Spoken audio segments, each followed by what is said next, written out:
नमस्कार सभी विद्यार्थियों को। जय हिंद, वंदे मातरम। कैसे हैं आप सभी लोग? हमें आशा है कि आप लोग बहुत ही अच्छे होंगे।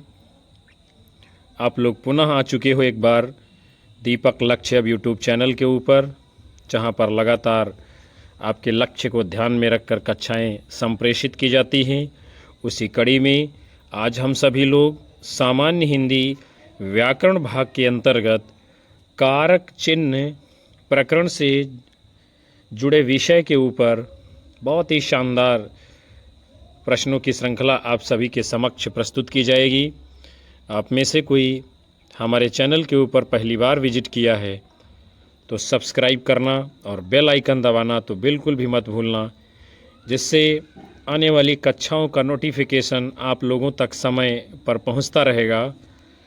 एक बार आप सभी लोग कक्षा को लाइक, कमेंट कर शेयर कर दीजिए और सेशन को पूरा वॉच करिएगा। हम शुरुआत करेंगे आज के महत्वपूर्ण पहले प्रश्न के साथ में।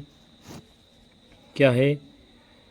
कोई व्यक्ति या वस्तु जिस आधार से अलग होती है या दूर जाती है, उस आधार में कौन सा कारक होता है?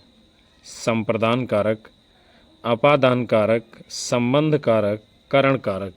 बहुत ही शानदार क्वेश्चन के साथ शुरुआत है और ये क्वेश्चन यूपी टीजीटी 2021 के एग्ज़ाम में पूछा गया है। कोई व्यक्ति या वस्तु जिस आधार से अलग होती है या दूर जाती है, तो उस आधार में कौन सा कारक प्रयुक्त होगा? आप सभी को अपना उत्तर देना है।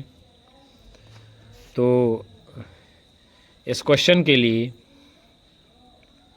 आप सभी अपना जवाब दे रहे हैं विद्यार्थियों। विकल्प बी तो राइट आंसर माना जाएगा। यानी कि क्या है, जब कोई वस्तु जिस आधार से अलग होती है या दूर जाती है तो वहाँ पर कौन सा कारक हो जाता है? आपका अपादान कारक होता है। अपादान का अर्थ क्या होता है? अलग होना। यानी इस प्रकार जहाँ अलगाव हो वहाँ ध्रुव या स्थिर में, जो ध्रुव है, जो स्थिर है, उसमें अपादान कारक होता है। करण कारक की भांति अपादान कारक का चिन्ह भी से है, परंतु करण कारक में से का अर्थ है सहायता के लिए, जबकि अपादान कारक में से का अर्थ है अलगाव प्रकट करने के अर्थ में। उदाहरण के लिए, घुड़सवार घोड़े से गिरता है, तो यहाँ इस उदाहरण में क्या है, घुड़सवार जो है वो गिर रहा है किंतु घोड़ा स्थिर है, अतः घोड़े में अपादान कारक चिन्ह का प्रयोग होगा। संज्ञा या सर्वनाम के जिस रूप से वाक्य के अन्य शब्दों के साथ उससे संबंध का बोध होता है, उसे क्या है, कारक कहा जाता है। और हिंदी में कारकों की संख्या कितनी है? 8 मानी गई है। कितनी मानी गई है? 8 मानी गई है।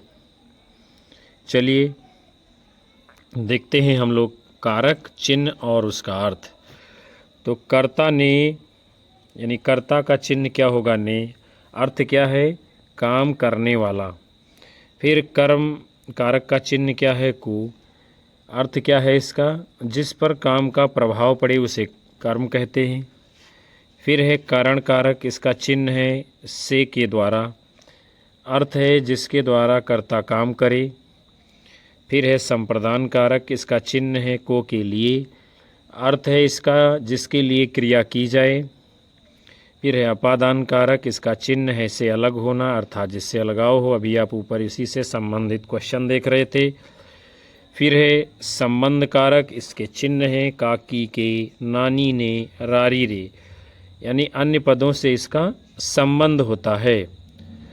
फिर जो है आपका अगला कारक है अधिकरण कारक, इसका चिन्ह है में पर और अर्थ क्या है? क्रिया का आधार जो है। फिर है संबोधन कारक, हे भुवरे, इसके चिन्ह है किसी को पुकारना, बुलाना इत्यादि इसमें शामिल होता है। अगला बड़ा ही शानदार क्वेश्चन आप सभी के सामने आ चुका है। मैं तुमसे टेलीफोन पर बात करूंगा। इस वाक्य में जो है टेलीफोन पर, इसमें किस कारक का प्रयोग है? संबंध कारक, अधिकरण कारक, कर्म कारक, करण कारक। कौन सा इसका आपका सही जवाब होगा? मैं तुमसे टेलीफोन पर बात करूंगा, तो टेलीफोन पर ये किस कारक में है? आप सभी को अपना जवाब करना है। तो आप लोगों का जवाब इस क्वेश्चन के लिए आ रहा विकल्प डी, करण कारक, तो बिल्कुल सही जवाब होगा। टेलीफोन का मतलब है टेलीफोन से बात करूंगा, और पर यहाँ पर आपको भटकाने के लिए दिया गया है। फिर जो है करण कारक किसे कहते हैं? करण क्रिया का साधन या उपकरण है। कर्ता कार्य संपन्न करने के लिए जिस उपकरण या साधन का प्रयोग करता है उसे करण कारक कहते हैं, जैसे कि मैं कलम से लिखता हूँ। फिर अधिकरण कारक किसे कहते हैं? जो क्रिया के आधार पर यानी स्थान, समय, अवसर आदि का बोध कराता है, वहाँ पे अधिकरण कारक होता है। अधिकरण कारक का चिन्ह है मैं पर इत्यादि, जैसे वह घोड़े पर बैठा है, तो आधार क्या है बैठने का? घोड़ा है। उसके बाद में अगला है आपका संबंध कारक किसे कहते हैं? जहाँ दो पदों का पारस्परिक संबंध बताया जाए वहाँ संबंध कारक होता है, जैसे सोहन के साथ गीता बाजार गई, राम श्याम का चाचा है, तो यहाँ के साथ और का चाचा, ये सब क्या संबंध कारक को बता रहा है। अगला है कर्म कारक। संज्ञा या सर्वनाम के जिस रूप पर क्रिया का प्रभाव पड़ता है उसे कर्म कारक कहते हैं, जैसे राम ने श्याम को मारा। उसके बाद में आपका अगला क्वेश्चन सामने है। एक वाक्य में अपादान कारक का प्रयोग हुआ है। बहुत ही शानदार सवाल आपके सामने है। शिकारी के तीर से बाघ मरा, हाथी के द्वारा पेड़ ढाहा गया, सत्संग से बुद्धि सुधरती है, लड़का बाजार से लौटा। कौन सा इसमें अपादान कारक का एक वाक्य है, बताना है आप सभी लोगों को। तो आपका जवाब आ रहा है इस क्वेश्चन के लिए विद्यार्थियों विकल्प डी, तो राइट आंसर आपका माना जाएगा। लड़का बाजार से लौटा यानी बाजार से अलग हो रहा है, इसलिए यहाँ पे अपादान कारक आपका उत्तर सही होगा। चलिए हम लोग देख लेते हैं अपादान कारक किसे कहते हैं। संज्ञा के जिस रूप से किसी वस्तु के अलग होने का भाव प्रकट होता है उसे अपादान कारक कहते हैं, और अपादान में से चिन्ह है, अलगाव की स्थिति इसका अर्थ है। फिर अगला उदाहरण था सत्संग से बुद्धि सुधरती है, तो इसमें करण कारक है। और करण कारक तथा अपादान में अंतर क्या है? करण कारक में कारक चिन्ह से के साथ के लिए भी होता है, और अपादान में केवल से होता जो अलगाव का बोध कराता है। हम सभी अगले क्रम की ओर बढ़ते हैं। अगला क्वेश्चन आपके सामने है। अपादान कारक के साथ कौन सी विभक्ति लगती है? द्वितीया, तृतीया, चतुर्थी, पंचमी। अपादान कारक में किस विभक्ति का प्रयोग होता है? क्वेश्चन नंबर 224 आपके सामने है। तो अपादान में विद्यार्थियों कौन सी विभक्ति होती है? इसका सूत्र ही अपादाने पंचमी, यानी अपादान में पंचमी विभक्ति का प्रयोग होता है। विकल्प डी आप सबका उत्तर आ रहा है, तो बिल्कुल ठीक होगा। और बाकी आपने अभी इसका विवरण, इसकी व्याख्या ऊपर देखी ही थी, इसलिए हम लोग आगे बढ़ेंगे। अगले क्वेश्चन को देखते हैं। निम्नलिखित वाक्यों में से एक करण कारक के विभक्ति चिन्ह का प्रयोग हुआ है। लड़का दर्द के मारे छटपटा रहा है, भोजन के निमित्त पधारिए, सिंह वन में या गुफा में रहते हैं, सरकार गरीबों के वास्ते कई योजना चला रही है। पूछ क्या रहा है? करण कारक का विभक्ति चिन्ह। तो किसमें है आपका करण कारक का विभक्ति चिन्ह प्रयोग किया गया है? आप सभी लोगों को बताना है, अपना सही उत्तर देना है। किसमें है करण कारक? तो क्वेश्चन नंबर 225 के लिए आप सभी का जवाब आ रहा है विकल्प ए। उत्तर तो बिल्कुल सटीक माना जाएगा। यही आपका करण कारक का वाक्य है। लड़का दर्द से छटपटा रहा है यहाँ पर हो जाएगा। हम सभी लोग फिर आगे बढ़ेंगे। भोजन के निमित्त पधारिए, इसमें संबंध कारक है। सिंह वन में या गुफा में रहते हैं, इसमें अधिकरण कारक है, क्योंकि इसमें रहने का आधार गुफा है, वन है। सरकार गरीबों के वास्ते कई योजनाएं चला रही है, इसमें संप्रदान कारक है, गरीबों के लिए हो जाएगा, और संप्रदान में के लिए का प्रयोग विभक्ति चिन्ह होता है। अगला क्वेश्चन आपके सामने है। निम्नलिखित वाक्यों में से एक करण कारक का वाक्य है, यानी करण कारक किसमें है आपको बताना है। पैरों से चलना यात्रा, प्राणों से चलना जीवन, समुदाय से चलना समाज, देश और काल से चलना इतिहास कहलाता है। आकाश से गिरी एक बूंद कहीं मोती कहीं विष तो कहीं कीचड़ बनी है। और रेल से उतरा मुसाफिर ईश्वर चंद विद्यासागर को कुली समझ बैठा। एक विकल्प नीचे कट रहा है, आपको इन 3 विकल्पों में से ही अपना उत्तर देना है जिसमें करण कारक का प्रयोग हुआ है। तो इस क्वेश्चन के लिए आप सभी का जवाब विद्यार्थियों आ रहा है विकल्प ए। तो बिल्कुल सही उत्तर होगा आपका पैरों से चलना, प्राणों से चलना जीवन, समुदाय से चलना समाज, देश और काल से चलना इतिहास कहलाता है। इसमें करण कारक विभक्ति चिन्ह का प्रयोग है। हम सभी फिर आगे बढ़ेंगे।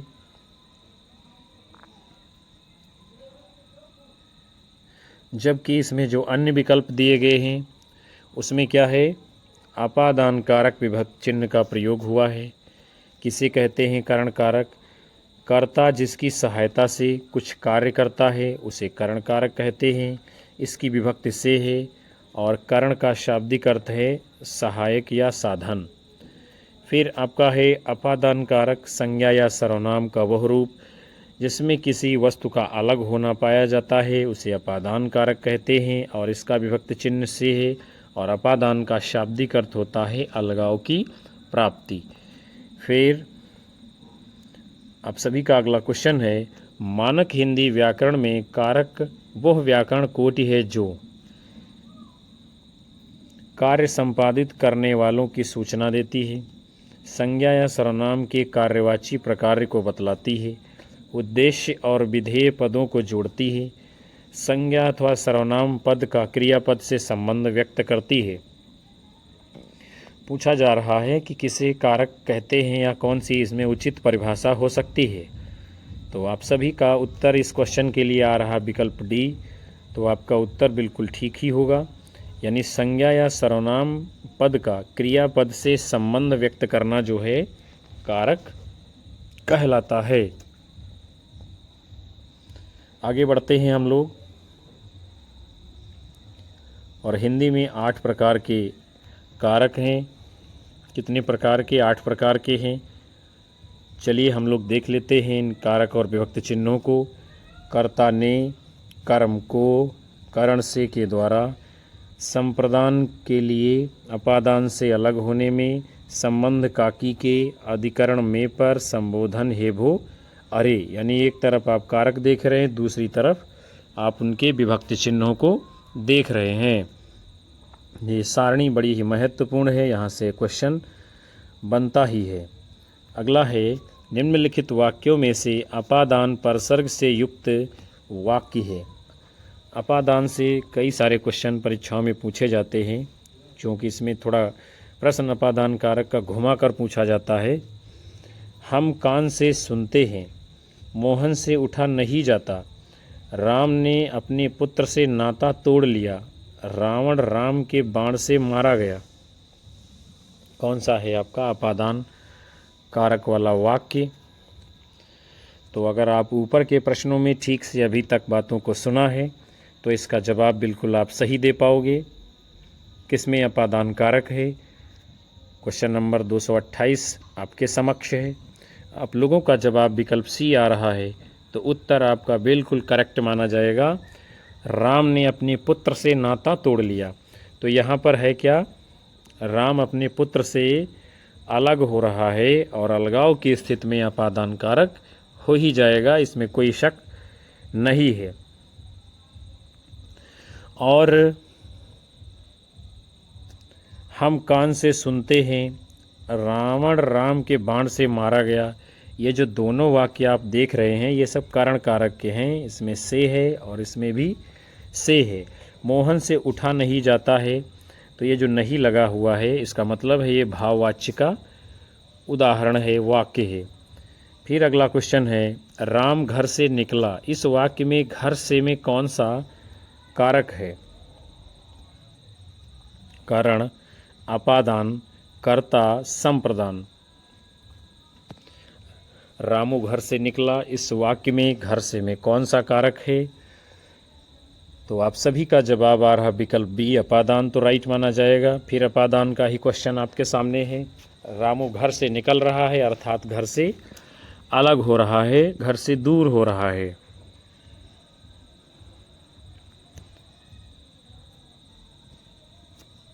अपादान कारक अलगाव होने का भाव व्यक्त करता है।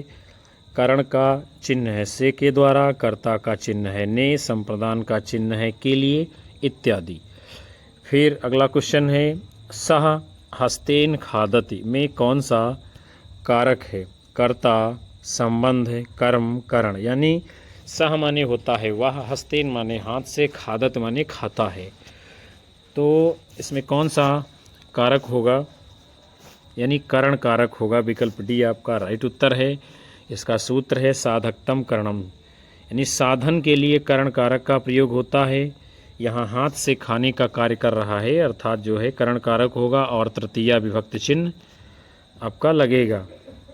फिर अगला क्वेश्चन है, कविता का मर्म में कौन सी विभक्ति है? षष्ठी, प्रथमा, तृतीया, सप्तमी। शानदार क्वेश्चन आपके सामने है। कविता का मर्म में कौन सी विभक्ति है? तो आप सभी लोग अपना उत्तर दे रहे हो। इस क्वेश्चन के लिए विकल्प ए यानी षष्ठी तो बिल्कुल सटीक उत्तर होगा। यानी काकी के किस में आता है? ये षष्ठी अर्थात संबंध कारक में गिना जाता है। षष्ठी के विभक्ति चिन्ह है काकी के, रारी रे इत्यादि। और प्रथमा में ने लगता है कारक, तृतीया में से के द्वारा, सप्तमी में मे पर चिन्ह आता है। अगला क्वेश्चन आपके सामने है, अशोक ने पत्र पढ़ा। इस वाक्य में कौन सा कारक है? कर्ता, अधिकरण, कर्म, करण। अशोक ने पत्र पढ़ा, इस वाक्य में कौन सा कारक है? तो आप सभी का जवाब इस क्वेश्चन के लिए आ रहा है विकल्प ए, कर्ता कारक, तो बिल्कुल ठीक होगा। और ने किस में आता है चिन्ह? ये कर्ता कारक में ही आता है। विभक्ति कौन सी होगी? प्रथमा विभक्ति होगी। ने कर्ता कारक का विभक्ति चिन्ह है। कर्म का को, करण का से द्वारा और अधिकरण का में पर विभक्ति चिन्ह है।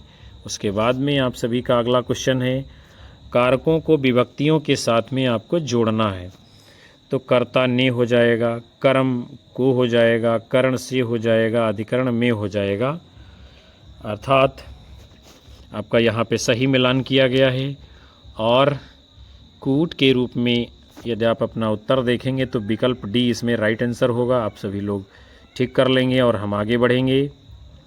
अगला क्वेश्चन आपके सामने है, मैंने पत्र लिखा। वाक्य में पत्र कौन सा कारक है? कर्ता, संबंध, कर्म, करण। पत्र में कौन सा कारक है ये आपसे पूछा जा रहा है। तो आप सभी का जो है इस क्वेश्चन में जवाब आ रहा विकल्प सी, कर्म कारक, तो बिल्कुल ठीक होगा। यानी मैंने पत्र लिखा मतलब पत्र को लिखा, और को किस में आता है? कर्म कारक में आता है। यही आपका सही उत्तर होगा। जब क्रिया के साथ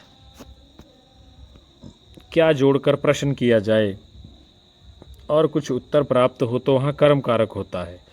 जैसे यहाँ पर लिखा गया कि मैंने पत्र लिखा, क्या लिखा?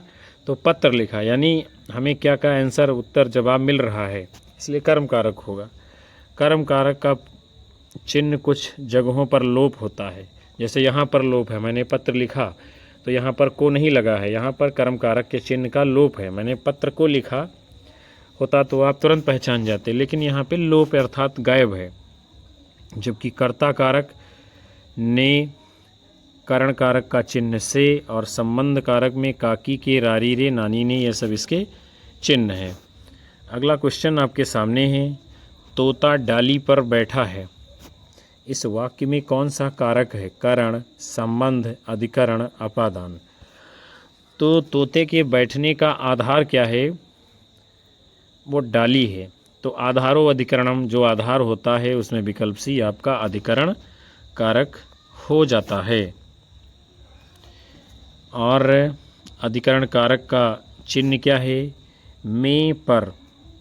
करण कारक के चिन्ह हैं से के द्वारा, साधन के लिए। संबंध कारक के चिन्ह है काकी के, रारी रे, संबंध प्रकट करने के लिए। और अपादान का चिन्ह है से, जो अलगाव का बोध कराता है।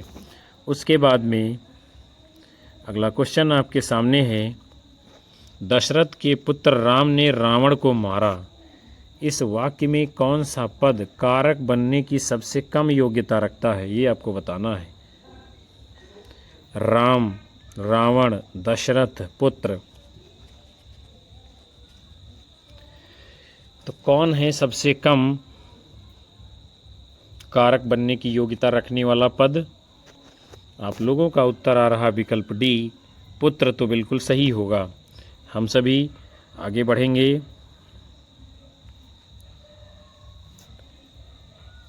दशरथ के पुत्र पद संबंध कारक के षष्ठी विभक्ति है, और रावण को पद में कर्म कारक द्वितीया विभक्ति है, और राम ने कर्ता कारक में प्रथमा विभक्ति आपकी होगी। अगला क्वेश्चन आपके सामने है, आचार्य किशोरीदास वाजपेयी के मत से हिंदी में कितने कारक हैं? बहुत ही अच्छा क्वेश्चन है आपके लिए। 6, 7, 8, 5। किशोरीदास वाजपेयी जी हिंदी में कारकों की संख्या कितनी मानते हैं? तो आप लोग अपना उत्तर दे रहे हैं विकल्प ए, यानी कि 6 कारक। तो आपका जवाब बिल्कुल सही होगा। फिर उसके बाद में संज्ञा अथवा सर्वनाम के जिस रूप से उसका संबंध वाक्य के किसी दूसरे शब्द के साथ, विशेषतः क्रिया के साथ ज्ञात होता है, तब उसे कारक कहा जाता है।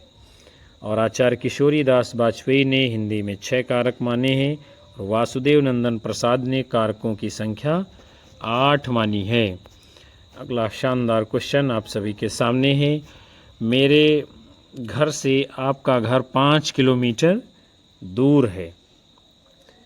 घर से में कौन सा कारक है? कर्म, करण, संबंध, अपादान। घर से में कौन सा कारक है? ये भी क्वेश्चन को घुमा करके पूछा गया है, और बहुत ही शानदार क्वेश्चन है ये। मेरे घर से आपका घर 5 किलोमीटर दूर है। तो आप सभी का उत्तर आ रहा है इस क्वेश्चन के लिए विकल्प डी, यानी अपादान कारक तो राइट होगा। यानी मेरे घर से आपके घर की दूरी है, अर्थात अलग है, और अलगाव में आपका अपादान कारक ही होगा, इसमें कोई शंका नहीं है। अगला क्वेश्चन आपके सामने है, संज्ञा अथवा सर्वनाम के जिस रूप से उसका संबंध वाक्य के किसी दूसरे शब्द के साथ प्रकाशित होता है उसे क्या कहते हैं? विकृत अव्यय, कारक, संबंध सूचक, क्रिया विशेषण। क्या कहा जाता है? तो उसको कहते हैं विकल्प बी, कारक कहते हैं। आप सभी का उत्तर कारक आ रहा है, तो बिल्कुल सही होगा। संज्ञा अथवा सर्वनाम के जिस रूप से उसका संबंध होता है उसे कारक कहा जाता है। अगला क्वेश्चन आपके सामने है, को किस कारक विभक्ति का चिन्ह है? संबंध, अपादान, कर्ता, कर्म। यानी को किस कारक में आएगा? तो आप सभी लोग अपना उत्तर इस क्वेश्चन के लिए दिए हैं विकल्प डी, तो राइट होगा। यानी कर्म को, कर्म में आता है आपका को चिन्ह। और काकी के, रारी रे, ये संबंध कारक की विभक्तियां हैं। से अलगाव अपादान में आता है, ने कर्ता कारक विभक्ति में आता है। अगला क्वेश्चन आपका है, रेखांकित पद में कारक पहचानना है। उसने अपने मित्र को 2 पुस्तकें दी।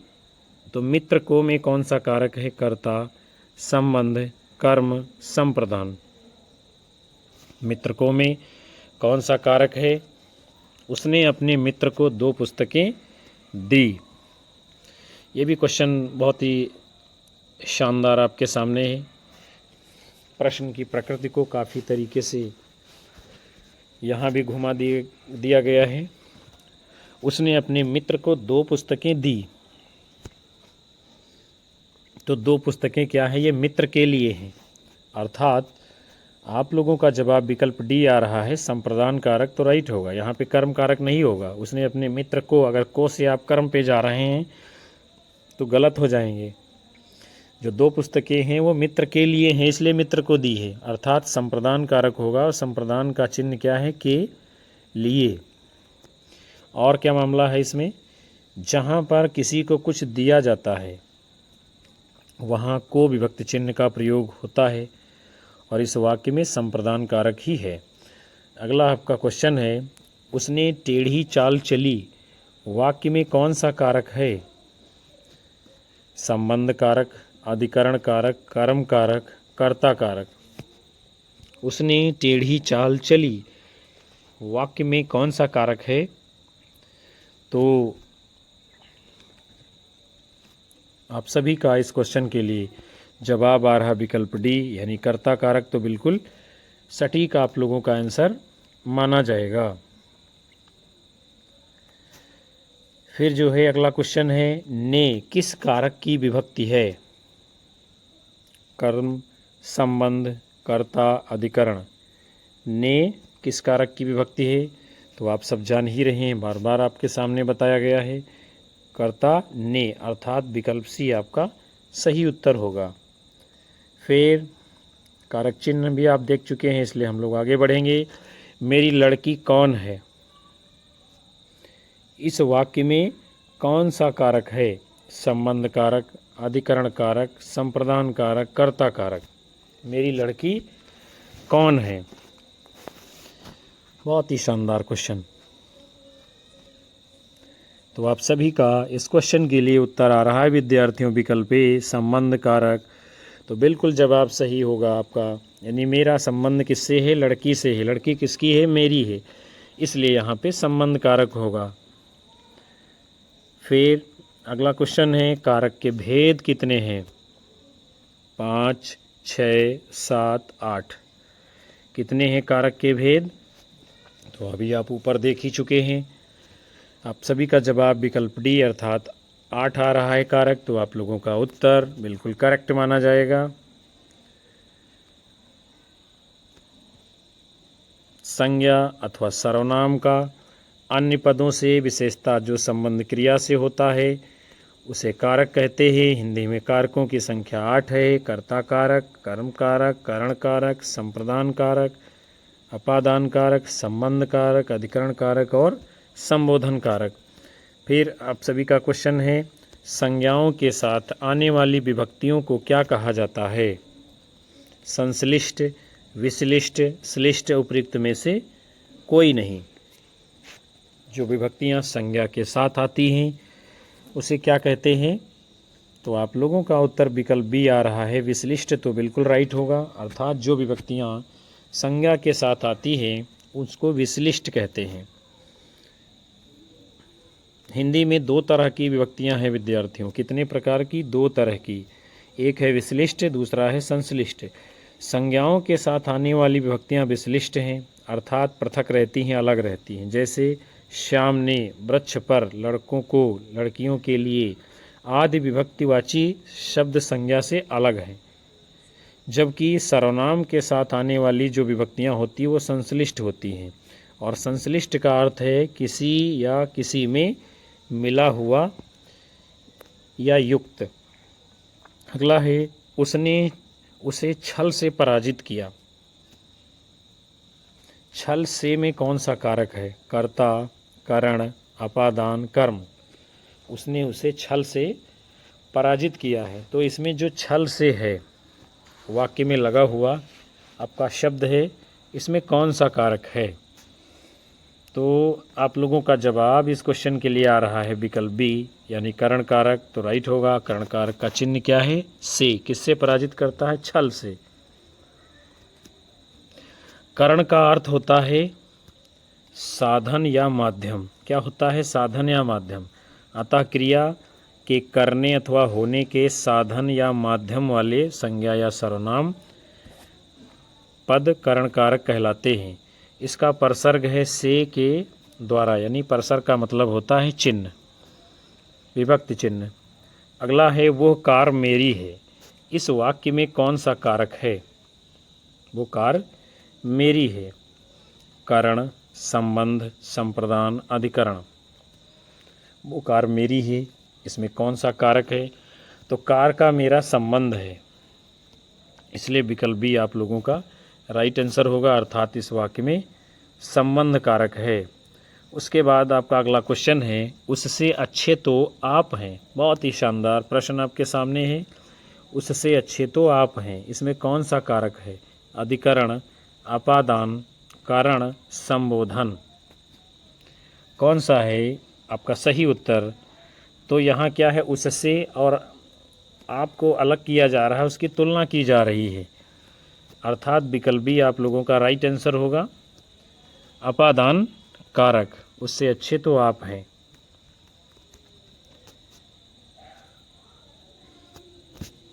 वाक्य में क्या है, उससे तुलना आपसे की गई है, अतः इसमें अपादान कारक होगा। अपेक्षार्थे पंचमी, ये इसका सूत्र है, अपेक्षार्थे पंचमी।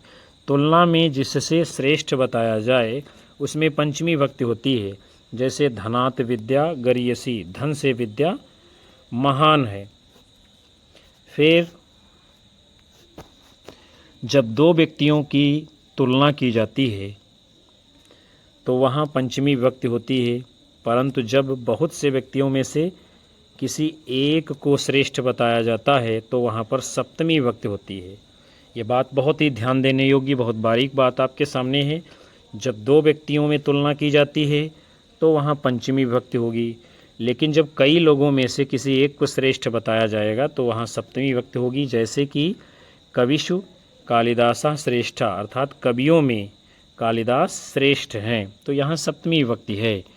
उसके बाद में अगला क्वेश्चन आपके सामने है, कर्म कारक की विभक्ति कौन सी होती है?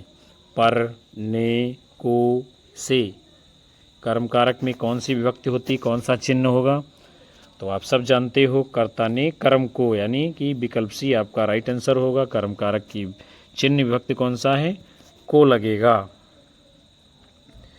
उसके बाद में अगला क्वेश्चन आप सभी के सामने है, करण कारक किस वाक्य में है? क्या पूछ रहा है? करण कारक किस वाक्य में है? राम को फल दो, वह कलम से लिखता है, ये राम की पुस्तक है, वृक्ष से पत्ते गिरते हैं।